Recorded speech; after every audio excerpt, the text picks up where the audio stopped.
everyone, welcome back to DivyFX. If you are new here, I am basically all about breaking down Forex in a way that actually makes sense. So today we are going to be talking about those Forex words that always sound like rocket science when you first hear them. And they're words like pips, lot size, leverage, margin, spread, take profit, take SL, your buy, your sell. They used to confuse me too then. But the one thing here is that once you understand them, everything starts to do what? Click. So let me be your blog for today. We are going to be breaking it down all in simple, plain English, no ambiguity. I promise you that. Firstly, we have pips. I want to start with the most used words, and that's your pip. So a pip simply stands for what? Pip simply stands for percentage in points. So it's the smallest price movement a currency pair can make. The smallest price movement a currency pair can make. Now, example of this is maybe let's use Euro USD. Yes, let's use this one, Euro versus United States dollar. Example, if it moves from 1.1000 to 1.1001, that is simply a one pip movement. So think of it like steps or points in Forex. So when you say I made 50 pips on a trade, you are basically saying that the price moved 50 pips or 50 steps in your favor. You get? And guess what? Pips are how your profits and losses are calculated. I don't know if I'm making myself clear.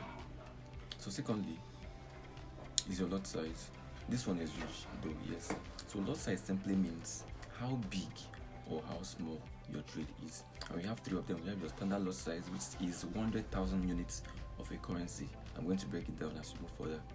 We have your mini lot size, which is 10,000 units of a currency pair, and a micro lot, which is 1,000 units of a currency pair. I know this might sound a bit, confusing, but here's how me myself like to say it. Your lot size controls how much each pip is worth. So in standard lot size, we have that one pip equals $10. Mini lot size, one pip equals $1, while a micro lot size, one pip equals $0.1. So the bigger your lot size, the bigger your potential gains and your potential losses. So that leads us to our third one, which is your leverage. Third one, which is your leverage. Leverage is actually a sweet but a dangerous tool. Yes, it actually allows you to control a bigger trade size with what? With smaller capital. For example, with 1:100 leverage, you can actually trade $1,000 worth of currency with just what? With just $10 in your account. I know that sounds cool, but that also means that your risk is what? Your risk is multiplied. But if the market moves against you, man, you will lose your money very, very fast. So always respect leverage. Use it wisely, especially as a beginner. You understand? So that leads us to the fourth one, which is your spread. Your spread. This is a sneaky one. Some people used to ignore while learning. You get? So the spread is the difference between the buy price and your sell price. So example of this is, let's use Euro USD as I said earlier. If Euro USD is at 1.1002 at buy and the sell is at 1.1000, the spread basically here is 2 pips. Remember your word pip. So this is how brokers make money.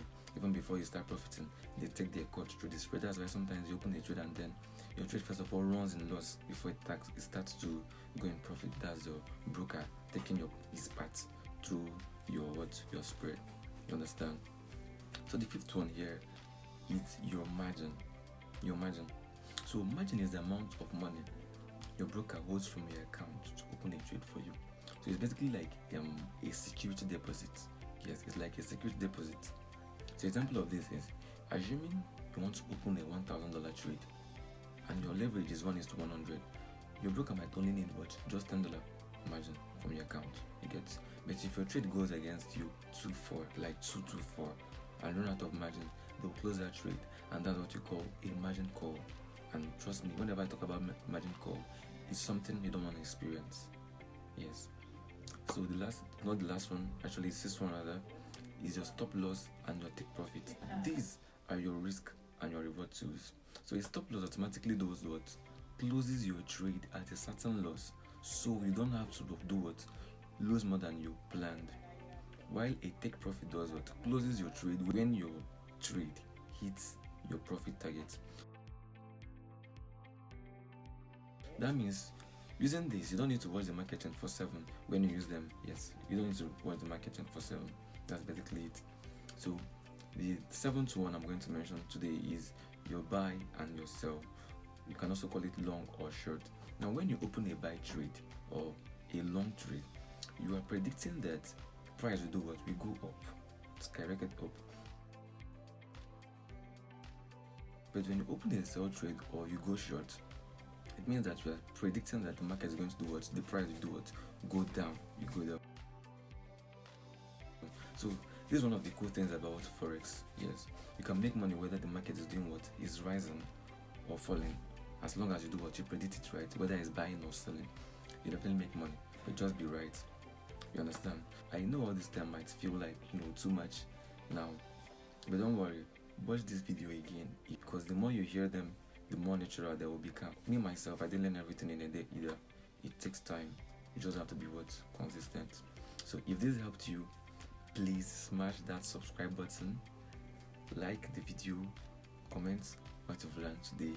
So in my next video, I'll show you how to actually place a trade on MT4 and MT5 step by step. Once again, this is DivyFX, and here we learn and we grow together. Stay sharp, stay consistent, and I will see you in the next video. Thank you.